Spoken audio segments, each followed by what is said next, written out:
जय हिंद, वंदे मातरम. तुम्ही बघू शकता की आपण बऱ्याच दिवसापासून न्याय मागितला, पण न्याय काही मिळाला नाही. उलटून अन्याय जास्त झाला. म्हणून आता एक डिसिजन करतोय. ते डिसिजन असं आहे आणि काय आहे हे समजणं खूप इम्पॉर्टंट आहे. पहिली गोष्ट तर मी प्रत्येक नेत्यापाशी गेलो, प्रत्येक पॉलिटिकल पार्टीपाशी गेलो. एकही पॉलिटिकल पार्टीने आमचा आवाज उचलला नाही. कोणत्याही नेत्याने आमचा महाराष्ट्रातला एकही नेता, भारतातला एकही नेत्याने आमचा आवाज उचलला. मागत काय होतं?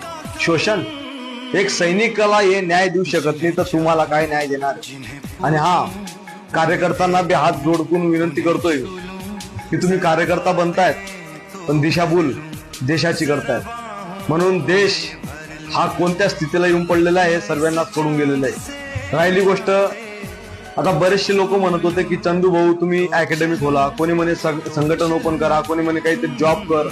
प्रत्येक जण वेगवेगळे प्रश्न करत होता. पण बरेच प्रश्नांचं उत्तर मी बघितलं आणि त्यानंतर बऱ्याच लोकांचा जी 75% लोकांचं म्हणणं आलं की चंदू भाऊ तुम्ही एखादी संघटन ओपन करा. कारण की आता गरज आहे खरंच क्रांतीची.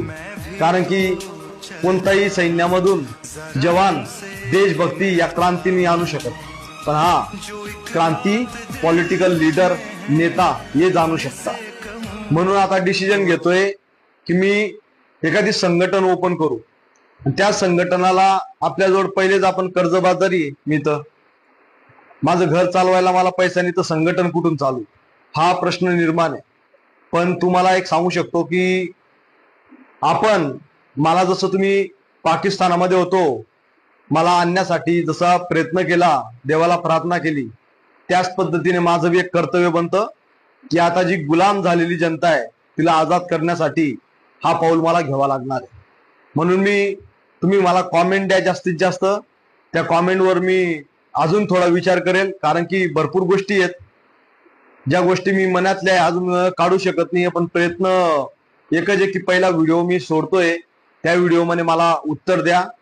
जवान चंदू चव्हाण. भारत माता की जय.